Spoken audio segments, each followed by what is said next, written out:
Muy buenas tardes a todos y todas, o buenos días, donde se encuentren para el norte de la República. Bienvenidos a esta cuarta jornada nacional en materia de educación a distancia y las tecnologías educativas que hoy tenemos como reto en nuestras instituciones de educación. Mi nombre es Pedro Rocha, responsable del Comité de Educación a Distancia y Virtual de la Red LATE, que ya tenemos ya unos 4 meses, 5 meses trabajando y colaborando y agradeciendo a CUDI, que nos recibe siempre muy bien con todo su equipo de Marta Ávila y todos sus chicos aquí presentes, y que sin ellos pues no podíamos llegar a todos ustedes en la conexión que hoy en vivo están, y también pues en un repositorio que lo tenemos alojado aquí en CUDI, donde podrán ustedes revisar pues estas ponencias que hemos venido desarrollando en estos últimos meses. Nuestro tema y este eje que nos ha venido poniendo como reto es reflexionar sobre estas familias de la educación 4.0, que se le ha así denominado, para dar respuesta a la revolución industrial, otra vez 4.0, pero realmente lo que hoy estamos viviendo en la era digital, en la inteligencia artificial, en la educación, en lo que nos lleva a todas estas competencias que nuestros estudiantes y profesores genéricas para enfrentar estas modalidades, pues tenemos como una misión en las instituciones de enfrentarlas. Y en esa misma línea hoy nos acompaña el doctor Daniel Trejo Medina, amigo, y ahorita lo presento, que nos viene a platicar de Big Data. Tienes un último libro que es muy reciente y que lo estamos consultando nosotros como académicos para nuestra cátedra y para nuestros proyectos, y le pedí que lo enfocara a la educación a distancia, puesto que Big Data es una de las 4 familias, y recordamos la presentación del maestro Ricardo Velasco el mes pasado, que nos ponía como reflexión el doctor Germán Escorcia, lo que son esas familias, las 4 familias muy didácticamente expresado. Pues está Big Data, el Internet de las Cosas, tenemos la robótica y tenemos la inteligencia artificial. Entonces todo este conjunto, Daniel, pues nos lleva a grandes retos que nosotros como académicos, instituciones y la Relate junto con Judy generamos este espacio de escucharte, lo que estás haciendo, abrirlo a los ponentes que poco a poco se van sumando, pero si no, también queda un repositorio, que eso es lo más importante de estas jornadas, que nos lleve en lo que hoy en nuestro México, en un mundo globalizado, nos ponemos como reto. Bienvenido, Daniel. Me voy a permitir leer algunos datos del doctor. Él es ingeniero en computación, tiene una maestría por la UNAM, una maestría en negocios de la EBC, la Escuela Bancaria Comercial de México, un posgrado en Columbia British School, New York, con estudios de doctorado en Administración por la Universidad de Anáhuac, y es doctor en Ciencias de la Administración por la Universidad Nacional Autónoma de México, con mención honorífica y publicada su tesis doctoral, la cual estuvimos muy orgullosos en la UNAM contigo, Daniel. Cuenta con 25 años de experiencia en tecnologías de la información, y desde hace 14 años está inmerso en la investigación, desarrollo aplicado e integración de análisis de datos de la información para dar servicios al gobierno y a todos los niveles en el país, en el extranjero, Estados Unidos, América Latina, y tiene una gran experiencia en este desarrollo de sistemas. Asesor de madurez y métodos ágiles para empresas y desarrollo de tecnología e investigación. Él ha publicado y ha participado en ponencias nacionales e internacionales, y es autor de diferentes artículos y libros que el día de hoy derivado de esa última publicación de Big Data en las organizaciones, pues nos viene a compartir su experiencia, pero como académico también, con la experiencia que tanto hemos platicado en Café, Daniel, de cómo llegar a utilizar estas herramientas desde la trinchera de todos los niveles como profesores y alumnos que aquí vemos y que ya son nuevas generaciones, ¿no? No quiero abusar del tiempo, sino darte las gracias por querer compartirnos y que podamos de una manera también, al término de tu ponencia, pues entrar en un diálogo a distancia o por Face o por el chat que se vayan a conectar. Bienvenidos, Daniel. Muchas gracias. Bueno, pues buenas tardes. Muchas gracias a Red Latte, a todos los que nos están viendo. Y como bien dice el doctor Rocha, pues bueno, hoy vamos a hablar acerca de temas de Big Data aplicado a la educación a distancia, ¿no? Creo que la educación a distancia ha sido un paradigma nuevo desde hace 25 años que ha facilitado que mucha gente tenga acceso a conocimiento, a nuevos aprendizajes, pero incluso que los profesores nos animemos a nuevas formas de poder transmitir ese conocimiento, y sobre todo para las nuevas generaciones que, como decía mi abuelo, ¿no? Ya nacen con la computadora en la mano y que lo manejan, ¿no? Entonces los modelos tradicionales de educación cada vez están yendo más hacia los temas de los jóvenes, ¿no? Los temas de gamificación, hacer un autoaprendizaje, ¿no? Digamos que el aprendizaje cada vez sigue más al estudiante y no el estudiante al aprendizaje como era en nuestras épocas, ¿no? Basado en esto, bueno, traigo una pequeña referencia de un tema de la presentación. Sí, por favor. Por favor, la presentación del doctor. Tú nos vas diciendo, Daniel, de cómo vaya avanzando. La que sigue, por favor. Tú puedes hacerlo. Perfecto. Bueno, pues lo primero es educación a distancia, ¿no? Yo creo que ya es bastante común, aunque tengamos un modelo escolarizado, que busquemos en foros, en ambientes comunicativos, en plataformas, YouTube, Facebook, etcétera, donde encontramos diferentes tipos de repositorio y material, QAED, EPN, etcétera, donde podemos encontrar diferentes fuentes de conocimiento para poder resolver nuestras dudas o tareas, ¿no? O comunicaciones. Como comentaba, voy a hablarles un poco de hace 25 años, y pongo 25 años porque Sir John Daniel, un director en el Reino Unido de la Open University, empezaba a hablar de cómo la educación a distancia iba a cambiar el tema de aprendizaje de los estudiantes, ¿no? Es decir, que la tecnología haría o influiría en que las personas estudiaran de una manera mucho más divertida, tipo utilizando el entretenimiento en casa, ¿no? Todo esto basado en temas de utilizar desde las videocámaras, tableros colaborativos, los que conocimos los Bulletin Board Systems hace muchos años, ahí se comunicaba uno en modo texto, pero bueno, era una forma de intercambio de comunicación, ¿no? Él hablaba mucho de estos temas, pero sobre todo mencionaba los retos que íbamos a tener. Obviamente, al avanzar la tecnología, el mundo deja de ser redondo y es plano. Y cuando digo que es plano es que porque podemos llegar a cualquier punto o extremo de una región o del mundo de manera casi inmediata, ¿no? Gracias a las redes de comunicaciones. Y bueno, él mencionaba acerca de esto, ¿no? Que mientras mejor plataforma tecnológica de comunicación y sobre todo de compartimiento de información, iba a ser mucho más sencillo que la gente accediera a este tema de nuevo conocimiento y aprendizaje. Pero no nada más esto, sino también se rompería esa brecha tecnológica, ¿no? Hoy cada vez vemos que hay mayor cantidad o densidad de teléfonos celulares que tienen navegación a internet y no necesariamente de líneas fijas como eran hace algunos años cuando nosotros éramos jóvenes. Y esto también ha generado que se tenga un mayor material que pueden generar profesores totalmente dedicados a la academia que comparten su conocimiento. A mí el ejemplo que me encanta es Julio Profe, pero también algunos otros que empiezan a hacer una integración entre los estudiantes, los facilitadores del conocimiento, pero también personas que empiezan a hacer algún tipo de eventos como los hackatones. Entonces consolidan diferentes paradigmas de esa famosa hélice, ¿no? Consolidan la educación, el gobierno y la industria para darles un ambiente de compartir esta forma de integrar conocimiento, pero sobre todo de ir avanzando en nuevas formas de entender. Bueno, si estamos viéndolo hace 25 años, ¿qué teníamos? Teníamos computadoras en el mejor de los casos con resolución de VGA, o los famosos monitores verdes o naranjas, si lo recuerdan por ahí. Hoy día que tenemos, bueno, hoy día tenemos una resolución muy buena, pero no nada más eso, también en las aplicaciones.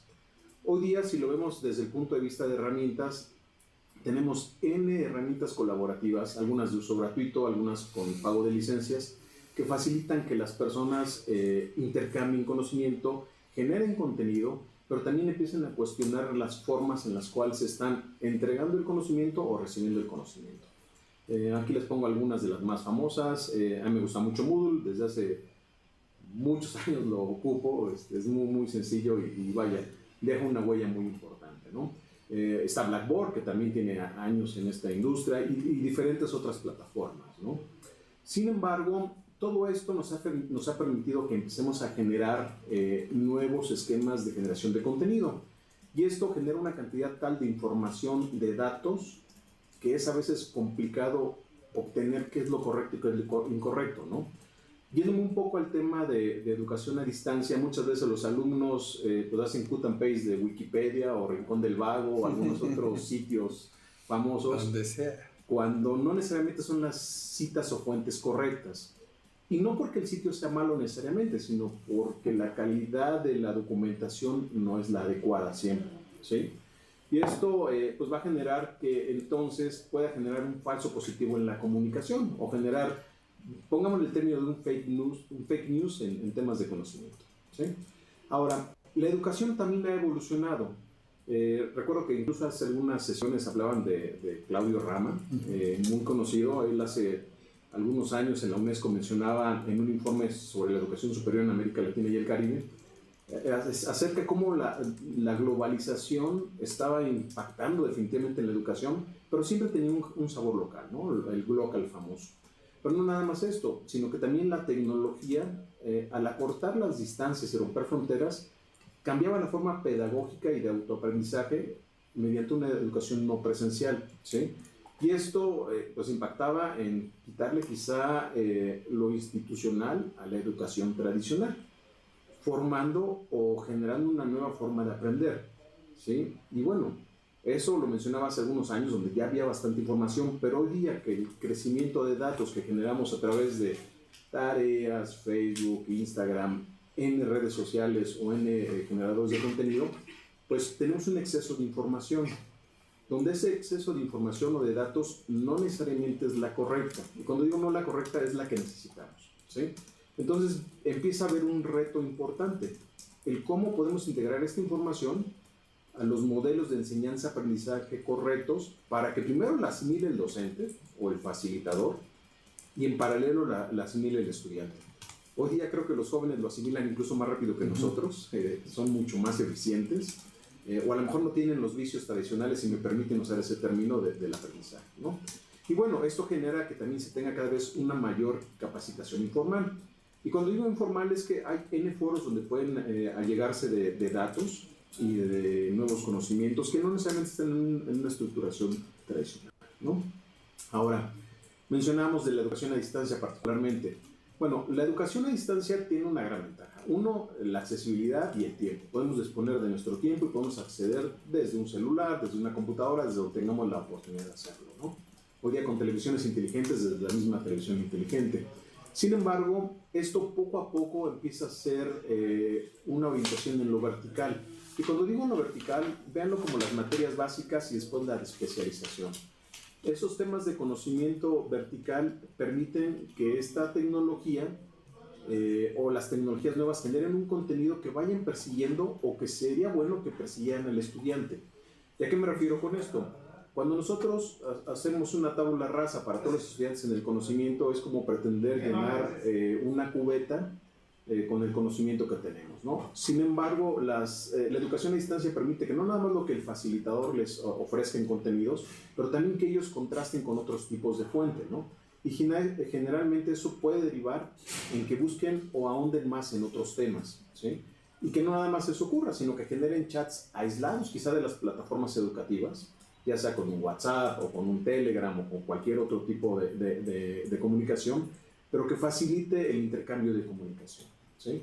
Entonces esto ha hecho que la educación se gamifique, y donde menciono gamificación es que está orientada a un uso tipo juego, ¿sí? Entonces esta gamificación ha facilitado que los estudiantes pues les guste estudiar, valga la expresión, ¿no?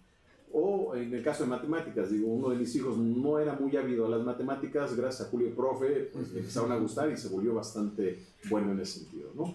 Y bueno, estos datos e información empiezan a seguir entonces a los estudiantes. Nosotros, si tenemos plataformas que empiecen a cruzar estos datos de lo operativo, podemos identificar diferentes patrones o diferentes oportunidades para ofrecer un mejor dato o calidad de información a los mismos personajes. Ojo, No solamente aplicaría en la educación a distancia, también en la educación tradicional, ¿sí? Ahora, vámonos de la otra parte, vámonos como la parte operativa, ¿sí? A lo mejor las personas que dentro de una escuela administran las plataformas.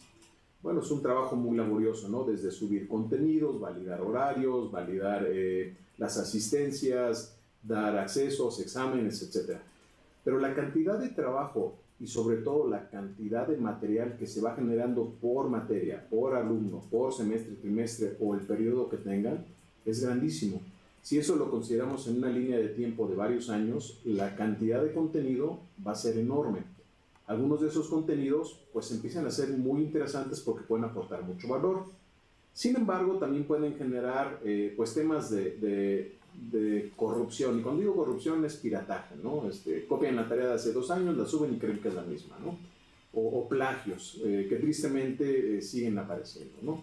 Sin embargo, las tecnologías también nos pueden permitir a que esto se mitigue, ¿sí? Ahora, otro tema en la parte operativa. ¿Cómo podemos medir qué es lo que se aprende?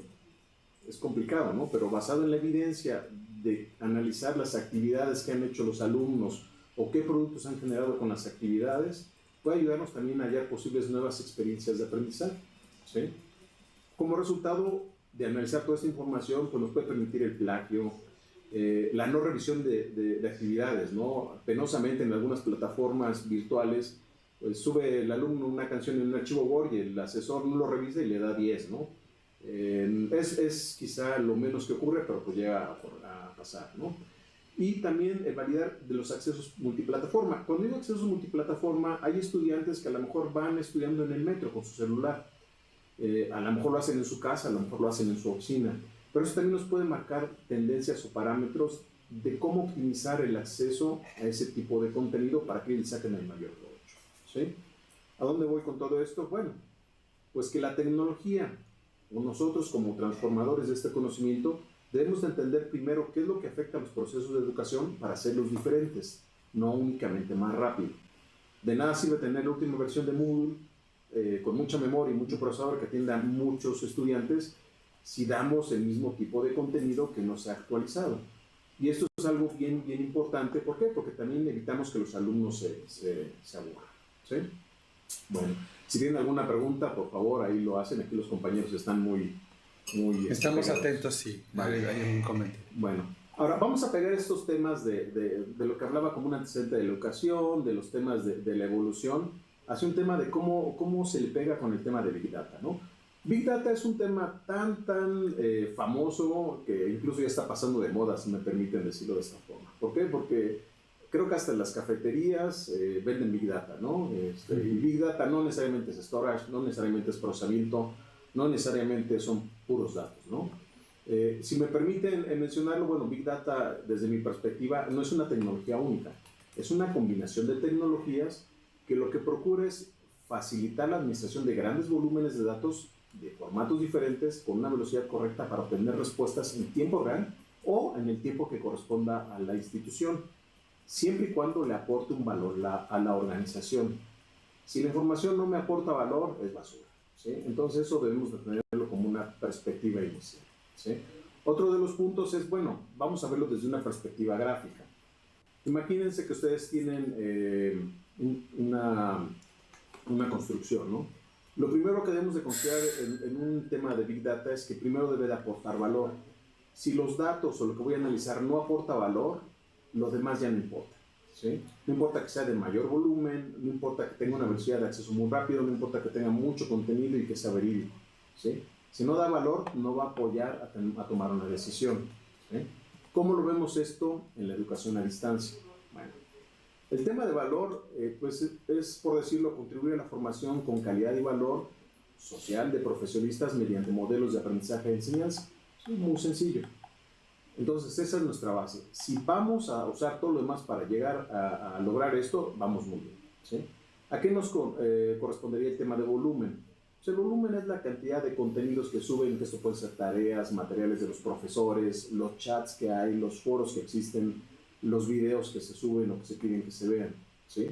La velocidad es el acceso a la plataforma y qué tan disponible está el contenido. No es lo mismo decir que busquen una fuente que no encuentran, entonces la velocidad es muy lenta, a que la tengan con un acceso inmediato.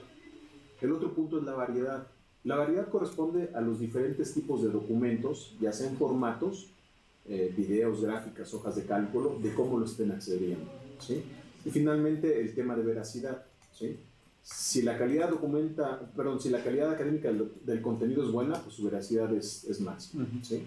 Si es muy baja, pues es una falacia y no serviría para eso, ¿sí? Entonces, estos 4 pilares nos ayudan bastante a poder tomar una decisión de qué es lo que mejor debo de aprender. Ahora, hay unos factores que me gusta mencionarlos porque sí inciden en el tema del aprendizaje del estudiante, ¿no? Uno es la viralidad. La viralidad es, pues, cuántas visitas tenemos en un tiempo definido. ¿Y a qué me refiero con esto? Una plataforma a distancia generalmente pone unos tiempos para que accedan y ejecuten las actividades. Generalmente en la última hora quieren hacer toda la actividad. Entonces su viralidad es muy poca, ¿sí? Pero si lo pueden hacer muy rápido y accederlo más fácil, bueno, la viralidad de esto es más alta, ¿no?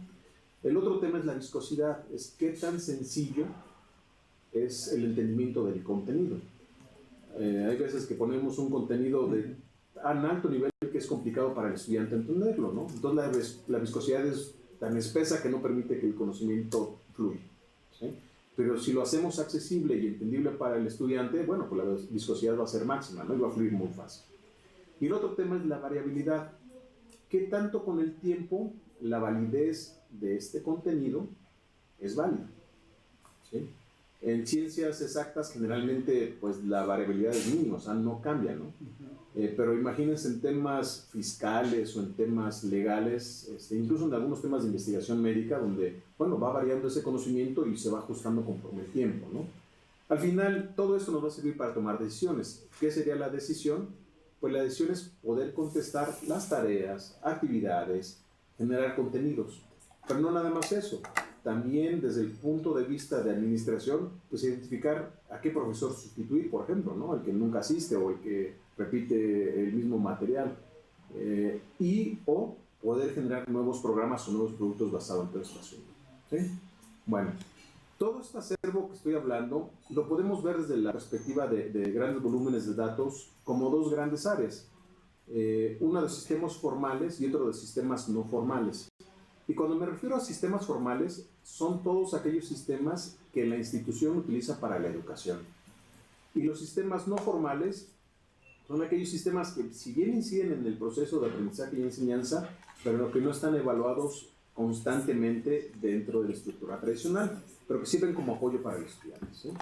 Entonces, en los sistemas formales tradicionales, pues tenemos los sistemas estructurados, por ejemplo el Moodle, y digo estructurado porque guardan información, a lo mejor las calificaciones en unas tablas bien definidas, las actividades con unos formatos en Word, PDF bien establecidos, pero también hay otro tipo de datos que no son estructurados, como son las respuestas a texto abierto, los foros, videos automáticas, papers que se suben que no tienen una adecuación correcta o única del formato, y que permiten darle un valor importante a los usuarios o estudiantes, ¿no?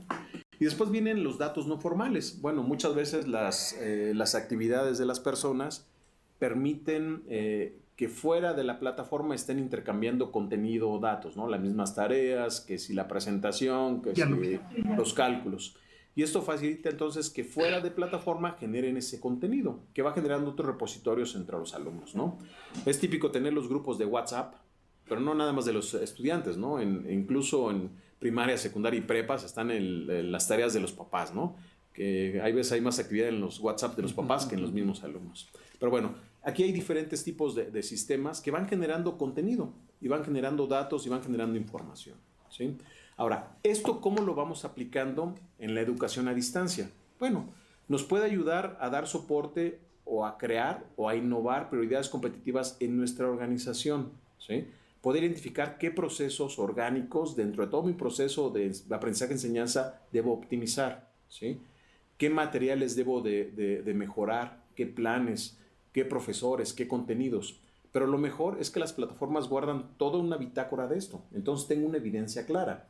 No nada más es a mi creencia, es a la evidencia, ¿sí? Entonces con datos reales. El otro tema es cómo mejoro o automatizo procesos, ¿sí? Hay cosas de preguntas típicas que van a ser horizontales para todos los alumnos, ¿sí? Más adelante vamos a ver un ejemplo de esto, ¿no? y que no necesariamente tiene que estar una persona contestando. Puede ser algún tema automático que lo conteste 7x24. ¿Sí? Y finalmente un ahorro en el gasto operativo o lograr un incremento en las consultas a materiales de las asignaturas. ¿Sí? No es lo mismo ser una institución de educación a distancia privada que una pública. ¿Sí? Los objetivos cambian un poco desde el punto de vista operativo o de ingresos. ¿Sí? Pero también puede apoyar en este sentido a tener una mejor atención en los alumnos y profesores y sobre todo mejorar la eficiencia terminal. Porque muchas veces se aburren de las cuestiones y hacen su licenciatura, por ejemplo, en vez de 5 años, en 8 años, ¿no? O a veces hay una tasa de abandono tan alta que es muy costoso tener esta gente, aunque las plataformas a distancia no son tan caras como en sitio, ¿no? Ahora, si lo vemos desde una perspectiva de pensamiento estratégico y utilizamos a Moodle, por ejemplo, como plataforma, nosotros podemos ver que podemos generar un modelo de sofisticación del aprendizaje conforme el tiempo va pasando, ¿no? El modelo tradicional es que en el Moodle siempre vamos a tener la información, ¿sí? ¿Qué es lo que ayuda? Pues en procesos el estudiante va a estar memorizando las cosas, nosotros almacenamos los datos y nos va a dar una recolección de información. Digamos que esa es la estadística tradicional. Pero ¿qué pasa si nosotros empezamos a entender qué es lo que está contestando el alumno, qué es lo que está proponiendo el profesor? Y podemos evaluar esa planeación estratégica a partir de la recolección de información.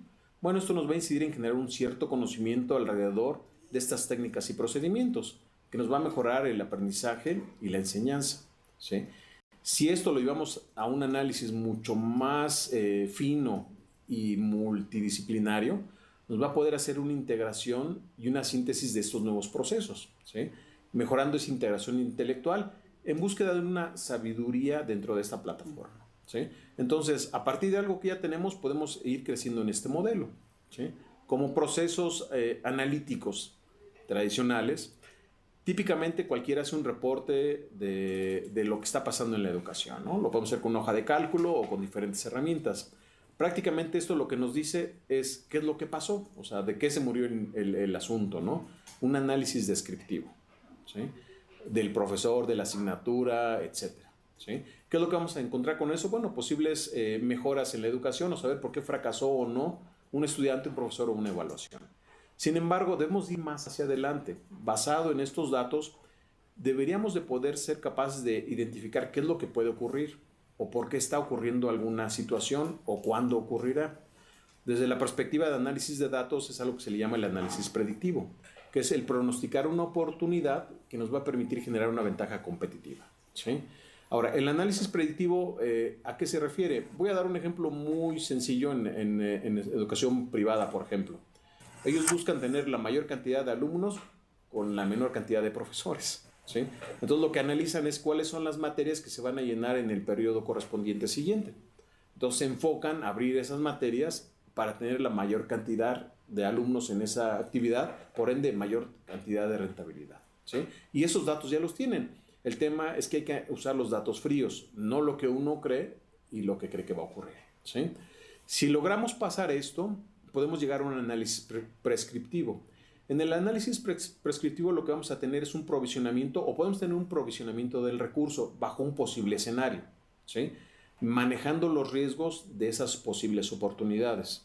En este sentido, bajo una situación específica, ¿qué es lo que puede ocurrir, ¿no?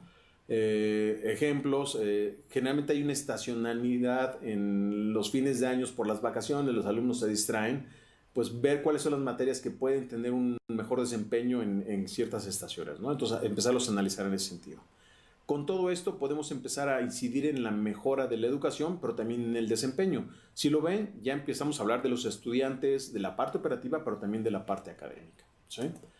Ahora, desde la perspectiva de datos, repitiendo esta parte, hay 3 análisis principales, ¿no? El descriptivo, el predictivo y el prescriptivo. El primero nos va a decir qué es lo que ocurrió, qué es lo que puede estar pasando, y esto es lo que siempre tenemos, ¿no? Son los reportes tradicionales. Nada del otro mundo, el mismo Moodle no los da, por ejemplo, el mismo Blackboard no los da y diferentes plataformas. Sin embargo, vámonos a la siguiente fase, donde empezamos a utilizar ya tecnologías un poco más avanzadas, ¿no? Como la minería de textos, algunos modelos de pronósticos, análisis de medios, donde va a generar una proyección basada en la evidencia de posibles condiciones futuras. Es decir, nos puede decir qué puede ocurrir y por qué puede ocurrir. Y finalmente, en el tema prescriptivo, pues nos puede decir qué debo de hacer y cómo lo debe de hacer. ¿Por qué? Porque aquí me permite hacer simulaciones, ¿sí? Hacer un modelado de decisiones utilizando sistemas expertos, por ejemplo, ¿no? Y aquí lo que se busca es la mejor decisión para la institución de una manera transaccional factible, ¿sí? Ahora, todos estos datos que ya hablamos de la educación, de lo que estamos generando en la parte operativa y académica, ¿cómo lo integramos ya como Big Data? Bueno, si analizamos toda la información que tenemos en nuestra plataforma, como ejemplo con Moodle, de horas de acceso, lugares de acceso, qué materias se consultan, tiempos, empezar a generar clústeres de alumnos, identificar qué hay en el mercado, ¿no? ¿Qué es lo que me están contratando los empleadores? ¿Cuál es la mayor demanda de empleos en mi región o en la zona o en el país? ¿Sí? Hacer evaluación del material, hacer un cruce de evaluaciones formales, es decir, las encuestas internas con evaluaciones informales. ¿Y a qué me refiero esto? O sea, a lo mejor los alumnos durante el periodo califican súper bien al profesor porque el profesor los amenazó de que si no lo calificaban bien, los reprobaba, ¿no? Todos los alumnos con miedo no contestan. Eso no pasa, chicos. Contesten con la verdad, ¿sí? Pero bueno, vamos a suponer que fuera el caso. Si empiezan a cruzar lo que dicen en los foros abiertos como mis profesores o algunas otras aplicaciones, empiezan a ver que hay una diferencia dramática, ¿no? Entre lo que dice lo institucional y lo que dice la gente de voz propia, ¿no? Entonces eso nos puede ayudar bastante.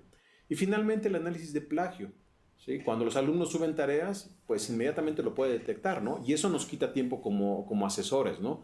Hay veces que uno tiene que leer 48 tareas de 8 páginas, pues son en promedio 4 a 5 horas, ¿no?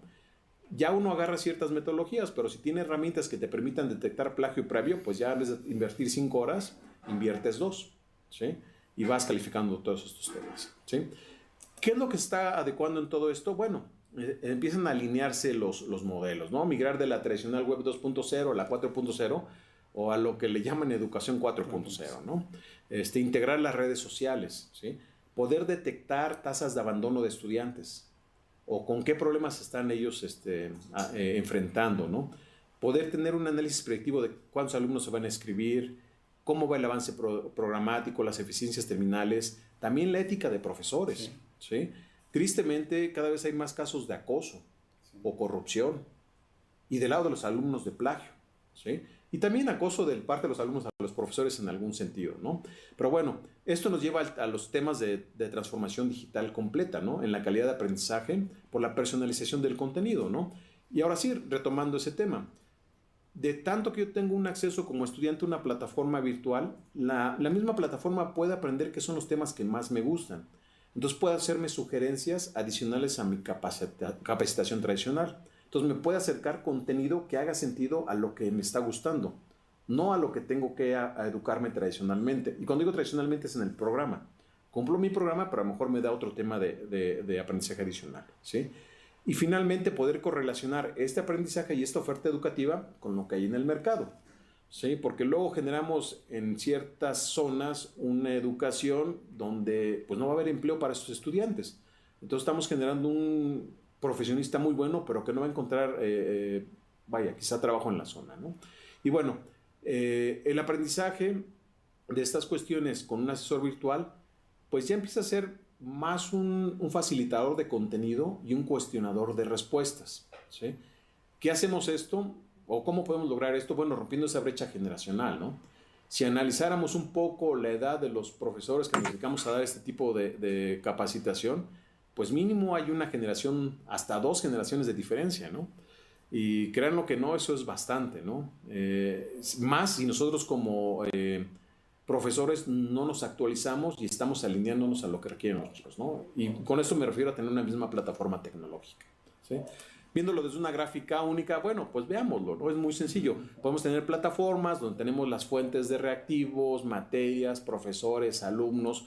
¿Cómo cruzamos esto? ¿Cómo usamos herramientas estadísticas que me puedan generar con base en la evidencia nuevas tendencias, pronósticos y lo que hablamos de temas prescriptivos para generar posibles reportes y poder tomar decisiones, ¿sí?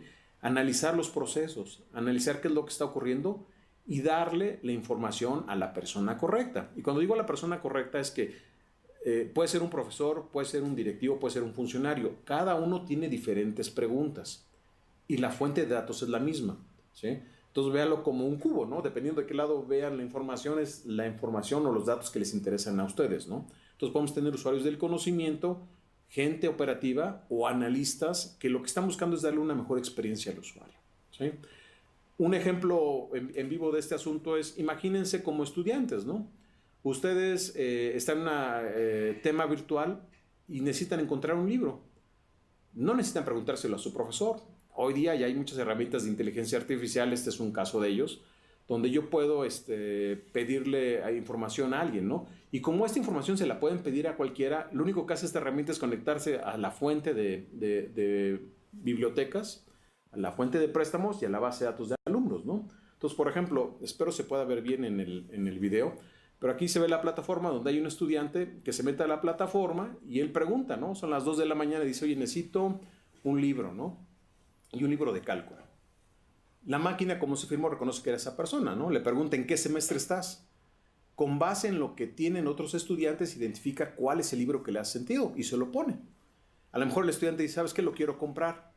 Oye, ¿dónde lo puedo comprar? Él dice, mira, cerca de tu casa está esta biblioteca. Pero si no lo quiero comprar y lo quiero consultar, identifica, tú eres de la carrera de ingeniería, tienes 2 facultades. Y les dicen qué facultad está y cuántos tomos tiene. ¿Sí? Nada nuevo. Todo esto ya existe en los sistemas actuales. Lo que hay que hacer es interconectarlos. ¿Qué es lo que se tiene detrás de esta plataforma? Pues es un tema de inteligencia artificial que conecta todo eso y hace las consultas técnicas para que pueda traer esta información. Esto no es Estados Unidos, esto no es Alemania, no es Finlandia, esto es México, ¿sí? Y esto está hecho en México, ¿sí? Con gente mexicana. Entonces es un ejemplo de estas aplicaciones. Pero como esto, muchos temas incluso de trámites o de procesos, lo puede contestar automáticamente la gente, ¿no? Bajo un proceso institucional que todos lo tienen puesto. Ahora, vámonos a otro tema, ¿no? Imagínense identificar dónde están mis estudiantes, ¿sí? Y esto es muy interesante, ¿por qué? Porque yo puedo identificar a mis estudiantes desde dónde se están conectando, pues por la dirección IP. Si están conectando por una computadora, por un celular, qué tipo de celular, etcétera, ¿no? Entonces aquí lo que tengo es una distribución, pues, de las carreras que tengo en esta escuela, identificar de qué carreras se están conectando. En la parte de las crucecitas, si lo alcanzan a ver en rojo, esas son bibliotecas, son las bibliotecas próximas. Los puntos verdes, digamos que son las escuelas o los lugares donde ellos pudieran tener una reunión para conjuntarse con sus compañeros, ¿no? Entonces yo puedo ver todos mis estudiantes que tengo, entre qué horario están conectando, y yo puedo ver que aquí en esta consulta entre las 10 de la noche, entre las 8 y las 10 de la noche es cuando más consultas hay, ¿sí? Y se están consultando mucho más desde un celular, ¿sí? Y la carrera que más se pone a consultar en este horario es Derecho, ¿sí? Donde tengo yo aquí al menos 5 facultades, ¿no? Contaduría, Derecho, Economía, Filosofía y Letras e Ingeniería. ¿Sí? Entonces, estos son datos que me permiten empezar a identificar los valores sociodemográficos de mis estudiantes. Pueden preguntarme, ¿y esto para qué me sirve? Bueno, me puede servir para muchas cuestiones, ¿no? Quizá yo tengo un tiempo muerto entre las 10 de la mañana y las 12 del día porque ahí no lo consulta la plataforma nadie. Entonces, si los profesores me piden ese horario, pues sugeriría a los profesores que no usen ese horario porque no va a haber alumnos que les pregunten. Entonces, no van a sacarle el provecho a los alumnos, ¿no? Le puede proponer la institución, oye, consulta en estos horarios, ¿sí? Entonces empiezan a tener un impacto, una incidencia directa sobre los estudiantes, ¿sí? Y bueno, estas son las cosas o algunos ejemplos reales de escuelas, pero pues también tenemos pues errores, ¿no? De que nos han marcado que no haya sido exitoso un tema de Big Data en temas de educación, ¿no? Y el primero es, pues no aporta valor, ¿sí? Y cuando digo no aporta valor, tengo mucha información, tengo la herramienta que me vino a vender la empresa norteamericana, pero no le da valor a mi estudiante. Por ende, no sirve. Digo, en una escuela, desde mi perspectiva, el activo más importante es el estudiante, ¿sí? Y si al estudiante no le sirve la información, pues no sirve de nada, ¿no? El otro tema es que muchas veces estos proyectos de Big Data, pues no son Big Data, ¿no? Son explotaciones de bases de datos, perdón, de hojas de cálculo, ¿sí? Entonces, pues es un proyecto tradicional de tecnología que lo quisieron hacer rimbombante, ¿sale? Otro de los temas es que a veces se casan con una marca sin que aporte un valor, ¿no? Y penosamente a veces porque les gusta esa hoja de cálculo con esteroides o porque hacen turismo académico, ¿no? Los patrocina la marca a que visiten ciertas instituciones. No es malo, pero bueno, hay que ver que sea lo que más valor le aporte al estudiante, ¿no? Y el otro punto es no tener claro qué deseo buscar, ya sea como el operador, administrador, estudiante o facilitador, ¿sí? Ahora, ¿cómo podemos ubicar esto dentro de una perspectiva de educación 4.0? Bueno, si podemos ubicar a la educación 4.0 como una digitalización y vinculación de procesos de enseñanza-aprendizaje a partir de los requerimientos del estudiante, pero vinculando a la industria, ¿sí? Hasta los productos que se utilizan para poderlos utilizar, podemos entonces empezar a generar con todo este contenido interno y externo ciertas redes de vínculo que me identifique cuáles son las principales entidades que me están aportando valor o que me están pidiendo más información por cada uno de los extremos, ¿sí? Y viendo estos tres extremos como la escuela, el estudiante y la iniciativa privada o gobierno, ¿sí? Esto nos facilitaría con evidencia optimizar esos procesos, ¿sí? Y realmente no es nada nuevo, ya todo lo tenemos. Lo que no tenemos o quizá no tenemos el conocimiento aún es el cómo hacer estas cuestiones, ¿sí? Y bueno, de una forma breve, espero haber sido claro, esa es una forma como los temas de Big Data se pueden aplicar en los temas de educación. Pues no sé, algo... Dígalo, Daniel, me hace recordar hace 15 años que en la UNAM pues detonábamos las aulas virtuales Moodle y llegábamos a los posgrados y con el simple hecho de decir, pues ya tenemos reportes y ya tenemos quiénes entran y quiénes, y con eso ya nos sentíamos ya en otro mundo, ¿no? Y el reto que nos pones es que, yo veo es que muchos nos hemos quedado ahí. Pues que me dé los reportes y quienes asisten, y si le quiero poner aquí la parte laboral, pues cómo el profesor cumple con la asistencia dando cuántos clics en qué momento y si el alumno estuvo, bueno, pero tú nos estás llevando a cómo esta analítica del aprendizaje, estas etapas del Big Data nos puede llevar a diferentes fronteras, ¿no? Y antes, para darle la palabra a nuestros auditorios, tanto tenemos en Face, en YouTube y aquí conectados, pues lo que yo recuerdo mucho las palabras del maestro Manuel Moreno, el rector de la Universidad Virtual de Guadalajara. Esto que la parte presencial y que hoy todavía en día, pues es una caja negra. Que a ver qué dice allí el profesor con que cumpla con el programa que entregó y que el alumno evalúe, nos llevaba el maestro Moreno a que pues la educación a distancia pues nos va marcando la calidad, la interacción y hoy el Big Data nos lleva a escenarios de toma de decisiones, pero que vaya en beneficio del estudiante. Yo pienso que es ahí donde tenemos que llegar y no perder de vista, ¿no? Correcto. La verdad es que a mí me mueve mucho todo lo que nos traes a reflexionar. Pues yo le daría la palabra, que aquí me ayuda Martita, ¿quiénes de nuestros asistentes que están en forma virtual, pero en una sincrónica, quisieran comentar o hacerle una pregunta al doctor Trejo?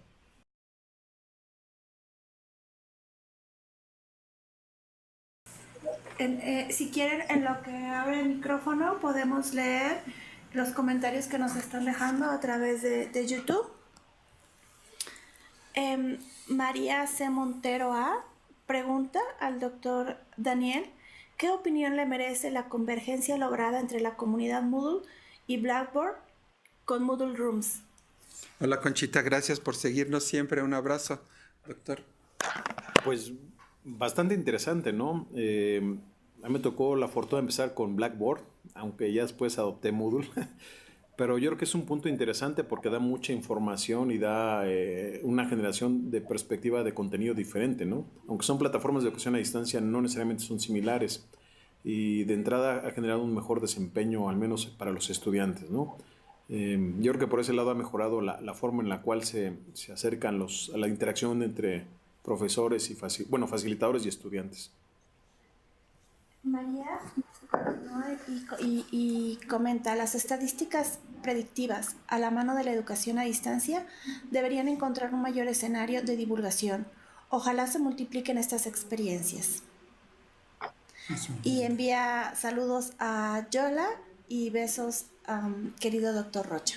Gracias, Conchita, siempre por seguirnos y tus aportaciones muy con esta visión y toda la experiencia que tienes y que sigues compartiendo con nosotros.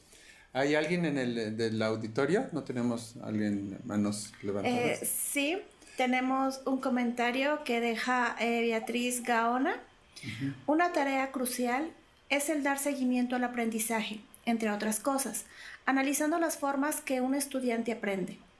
¿Qué herramientas nos puede recomendar para ofrecer una experiencia de aprendizaje adaptativo? Adaptativo. Uy.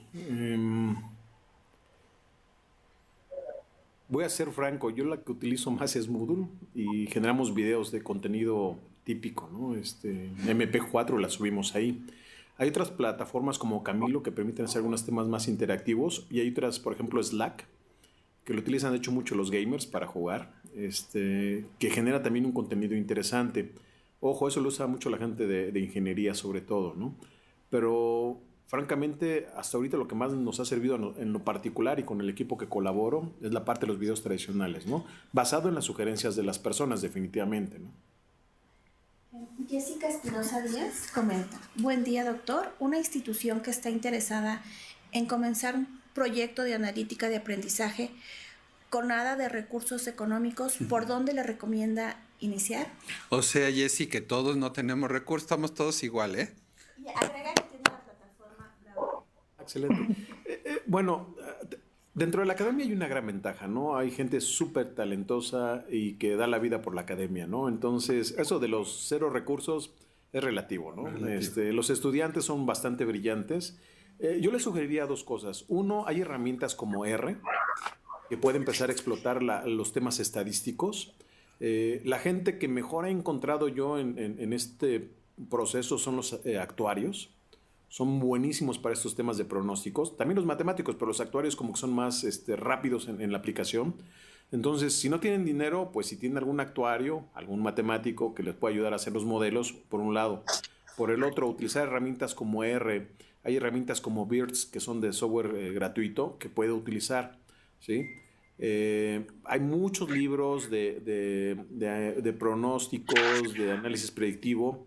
Puede utilizar toda la suite de Apache, que también es sin costo y que pueden explotarla, ¿no? En algún momento yo creo que vía el doctor Rocha quizá podemos apoyarles de cierta forma en el cuarto turno libre que tenga, con mucho gusto. Gracias, Daniel. Beatriz Gaona agradece y Yolanda Campos menciona: muy bien explicada la analítica de datos. Y sobre la analítica de aprendizaje, pregunta. Sobre analítica de aprendizaje me declaro nulo.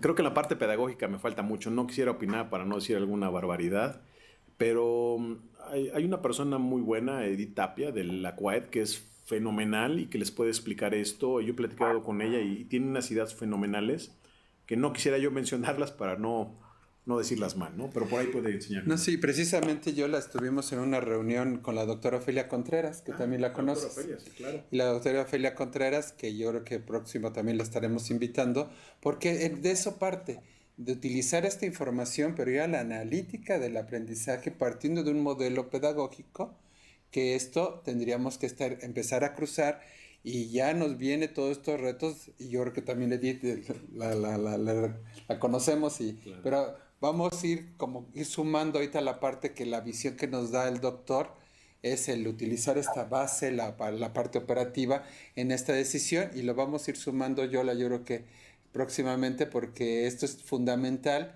en lo que nos permea a los modelos educativos psicopedagógico, técnico-pedagógico.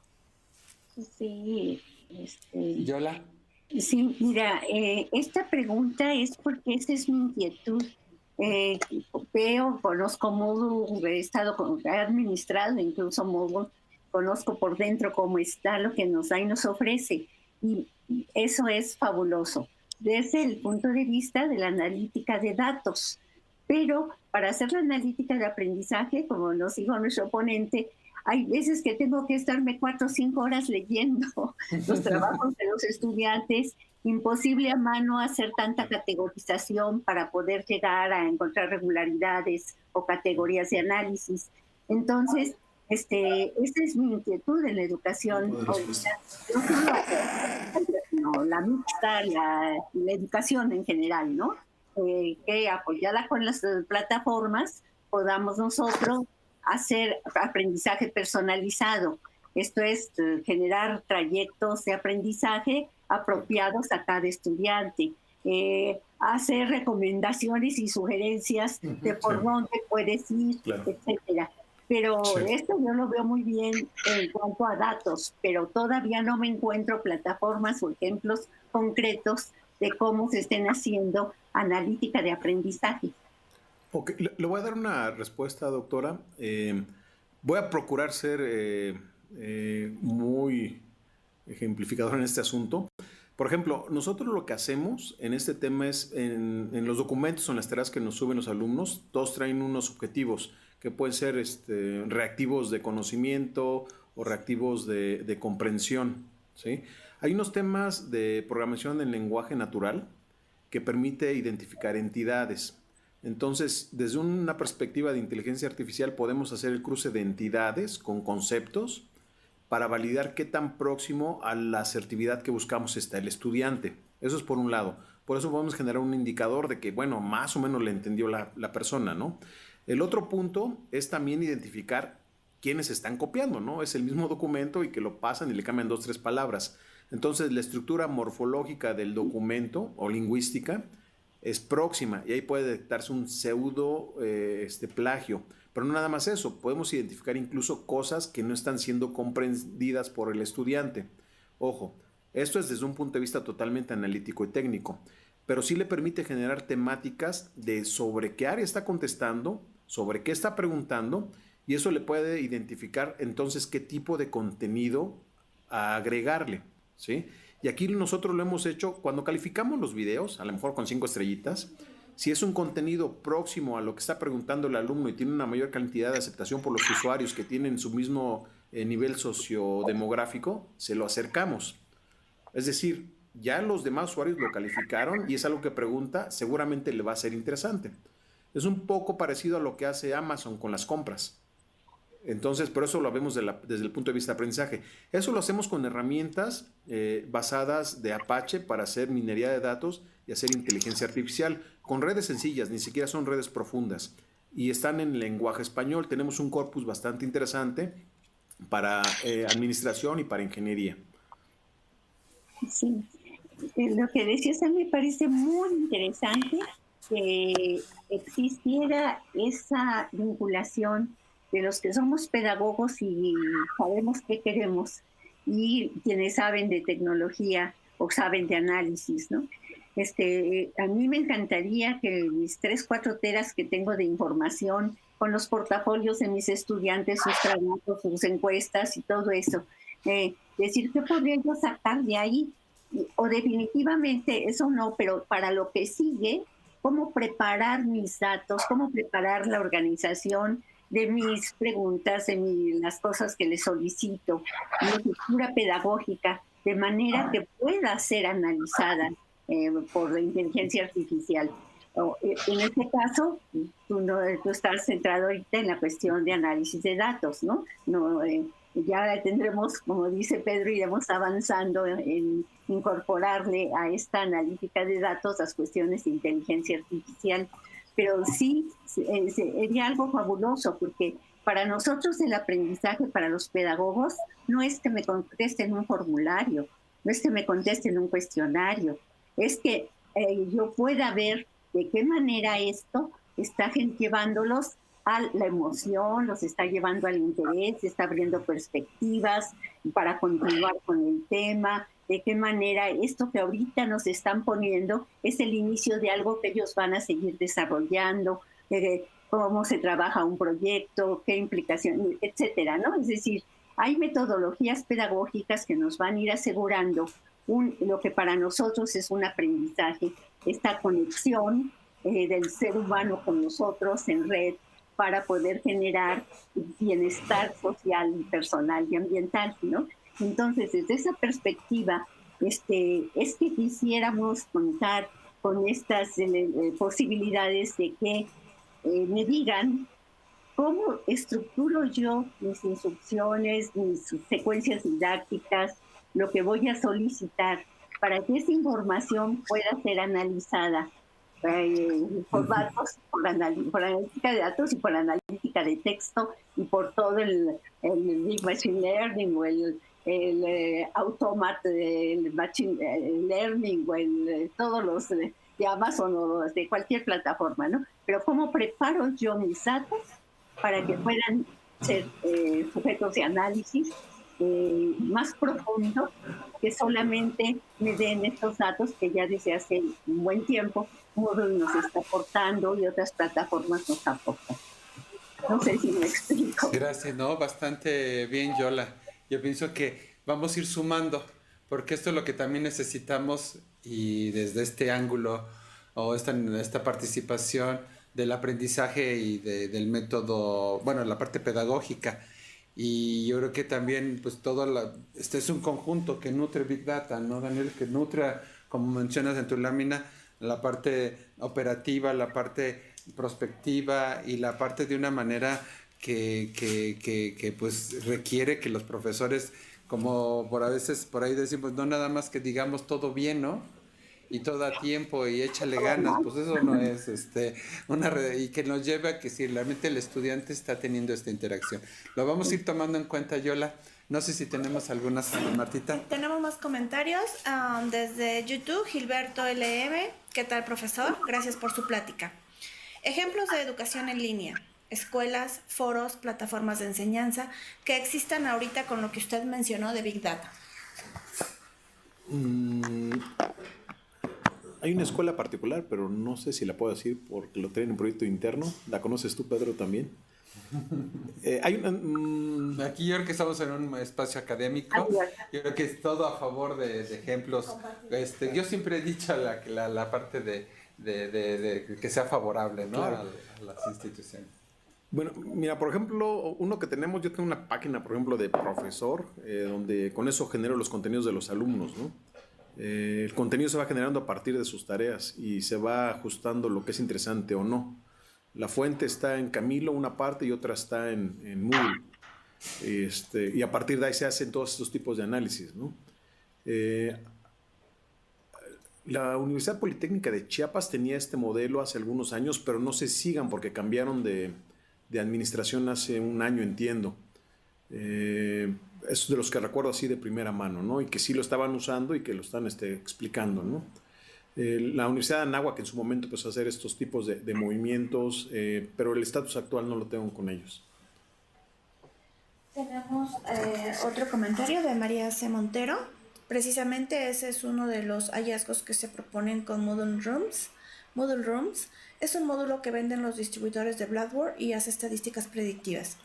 En el año 2016, en conjunto con el maestro Max de Mendizábal, dimos un curso de ello en la Facultad de Psicología de la UNAM. Y Pilar Gómez Miranda saluda, buena tarde, buena plática. Me parece que se pueden ver herramientas de análisis de datos en línea que hay disponibles.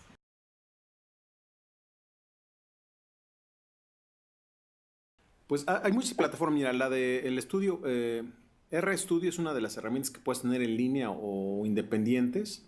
En Schoology tienes otros, con Canvas tienes otros, con Talent LMS tienes otro.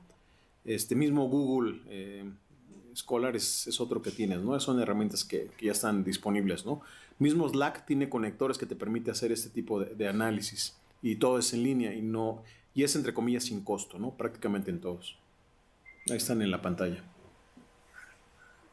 Yo creo que sería también retador para todo este grupo de académicos que todas estas herramientas, Daniel, pues están o tenemos Moodle y como dice Yola, y ahora cómo proceso lo que un pedagogo quiere, que sabe, cómo quiere el administrador. Pienso que ahí está en el mercado. Yo creo que también lo que nos dice Conchita, pues ya lo aterrizaron pues, con gente que opera como es pues, nuestro también amigo Max de Mendizábal, porque a veces falta como cómo aterrizarlo. Correcto. Sí, hay mucho en el mercado y a veces el riesgo que llevamos es que a las instituciones nos quieren vender los espejitos. Es correcto. Y esa expresión pues queda siempre como el hasta dónde y cómo nosotros como académicos o que queremos reflexionar y que queremos concretizar todo esto, pues cada institución pública o privada tendrá que ir tomando y conociendo para los diferentes fines, pero es esta parte, inclusive las fronteras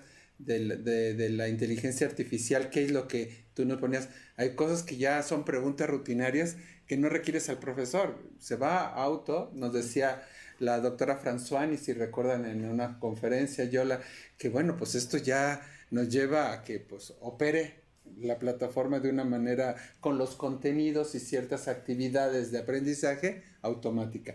El asesor, el acompañamiento va a ser lo que el alumno va a estar nutriendo, va a estar aportando en un seguimiento y validando que las competencias se vayan logrando, ¿no? Claro. ¿Sí?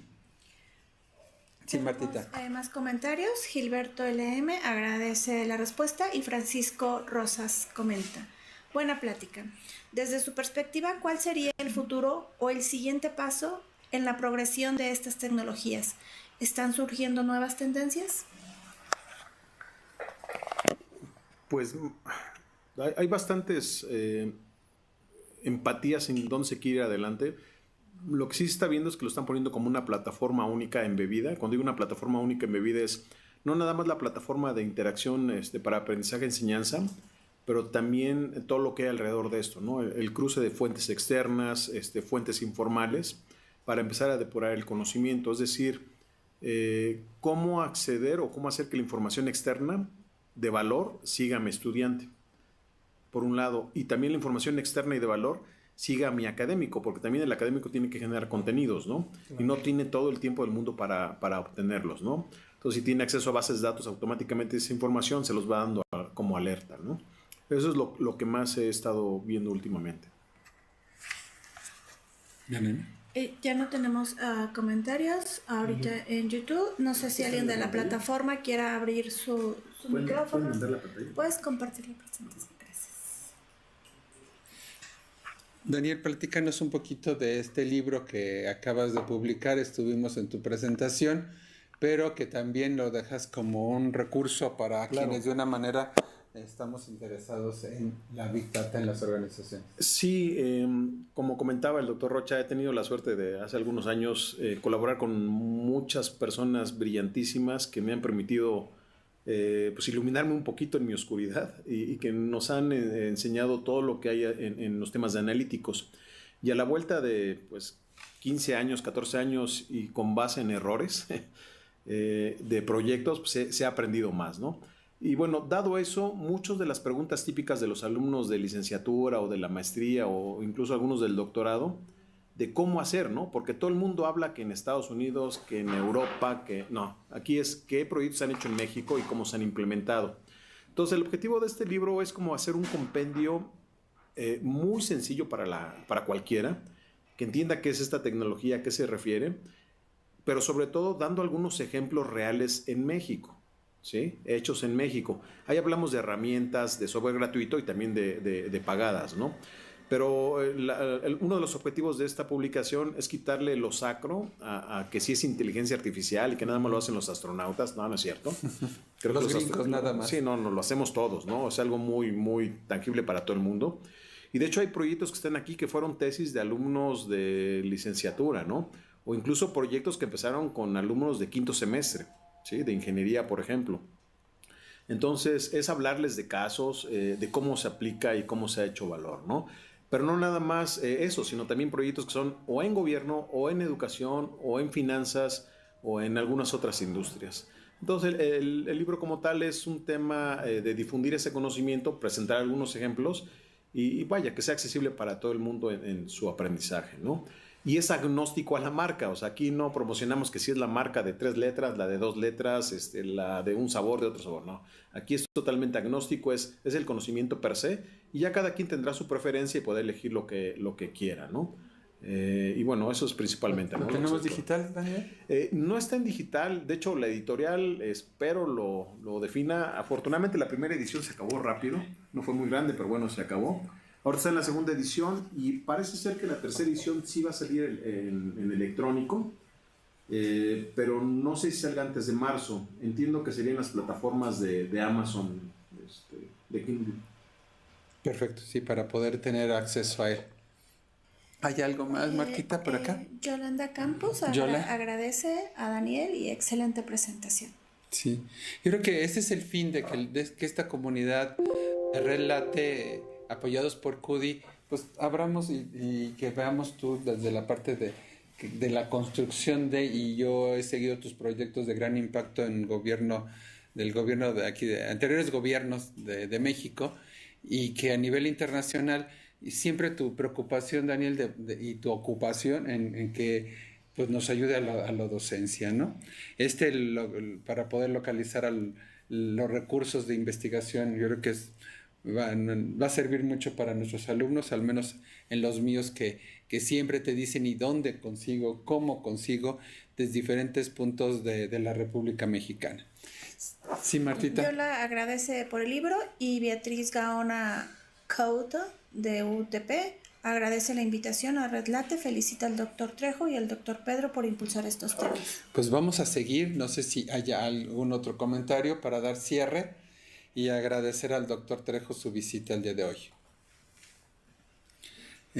Tú nos dices si hay otro comentario. Yo les agradezco también a la Universidad La Salle, a Mari Carmen de Urquijo, a Lupita Tapia, a Yola Campos, que forma parte de una filosofía de trabajo que aprendemos de ti, Yola, aquí en la Red Late y en SOMESE y en varios escenarios que tú has contribuido y que sigues ayudándonos, al menos yo, un fiel admirador tuyo, Yola.